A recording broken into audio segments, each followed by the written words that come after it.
Hoy vamos a hablar de arquitectura en Los Simpson.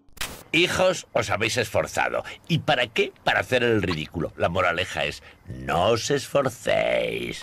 Sí, no me miréis raro, en Springfield siempre ha habido referencias arquitectónicas muy famosas. Rem Koolhaas levantando el proyecto de la CCTV con piezas de Lego, Frank Gehry diseñando su siguiente edificio a partir de una hoja de papel arrugada, una fiesta en la Case Study de Pierre Koenig o incluso la construcción de la Sagrada Familia son algunas de las apariciones más conocidas en la serie. Es imposible encontrar a alguien que no le guste Los Simpson.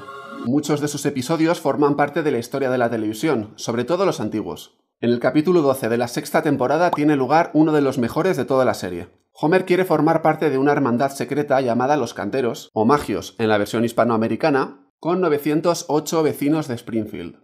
Daría lo que fuera por ingresar en Los Canteros. ¿Y qué hacen esos, papá? Yo soy miembro. ¿Qué hacen esos? ¿Qué hacen esos? Uy, esos no paran de hacer cosas. La cantidad de cosas que hacen, madre mía. O sea que no sabes lo que hacen. No, del todo no. Este capítulo es una parodia a la francmasonería, que surgió en Europa a finales del siglo XVII y principios del XVIII. Pero, ¿cómo apareció esta institución? El oficio de construir requiere de un largo aprendizaje. Ya en el Imperio Romano existían procedimientos codificados y fue cuando surgieron cofradías organizadas de artesanos que regulaban el acceso a nuevos miembros. En la Edad Media surgen asociaciones de canteros que no se quedan fijos en una ciudad, se van desplazando donde se encuentre el encargo. Nacen así las logias masónicas para guardar los secretos del oficio. La función de crear esta sociedad de canteros era exclusivamente la de defender y concentrar en una agrupación los conocimientos de su oficio, para que no se divulgaran. Es decir, si querías ser cantero, tenías que formar parte de su organización y comprometerte a no difundir información de cómo se trabajaba. Y juro por el pergamino sagrado que si revelo uno solo de los secretos de los canteros, se me hinchará el estómago y arrancaré de mi cabeza todos los pelos salvo 3. Ese juramento para él no debía de valer. Además, hacían gala de su fe cristiana, ya que la mayor parte de sus encargos venía precisamente de la iglesia. Al realizarse templos cada vez más grandes, los tiempos de construcción aumentaban a décadas e incluso siglos, sucediéndose varias generaciones de canteros durante la construcción del edificio. En el siglo XII comienzan a utilizarse las bóvedas de crucería para cubrir espacios cuadrados o rectangulares. Estaban formadas por 2 arcos de medio punto en las diagonales y otros 4 en los lados.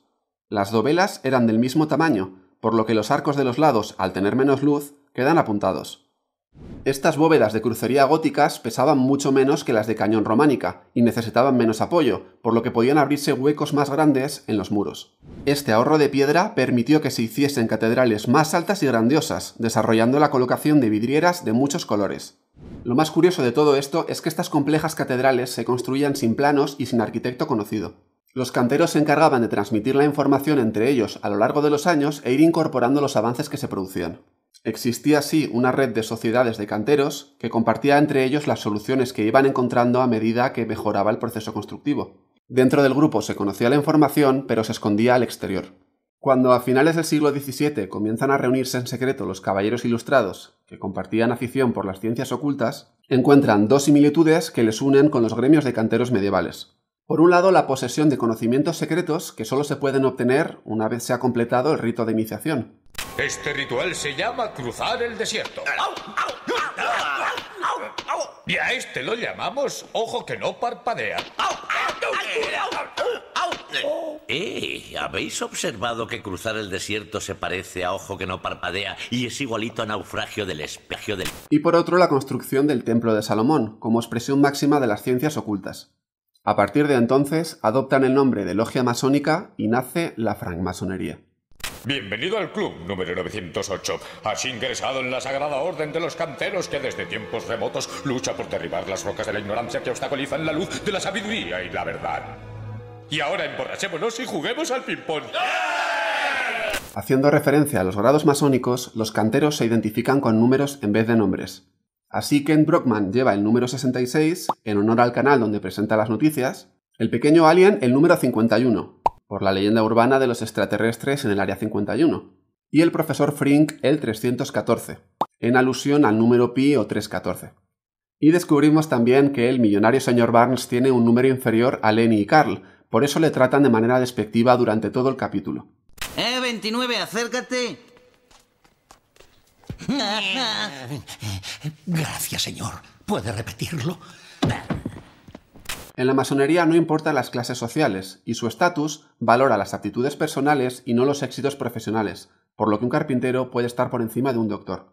El punto culmen del episodio es cuando, una vez reunidos Homer y el resto de los canteros, celebran los logros que han ido consiguiendo a lo largo de estos años. Que gobiernan los británicos y prohíben el sistema métrico. Nosotros. Si hace siglos le cuentan a un cantero de la Catedral de Notre Dame que algún día su sociedad iba a decidir quién ganaba los Oscar, igual se dedicaba a hacer ganchillo. ¿Qué otras series que traten algún tema de arquitectura os gustaría que analizase? Recordad suscribiros si todavía no lo habéis hecho y dejar un like bien grande en caso de que os haya gustado. Y ya sabéis, la semana que viene más y mejor.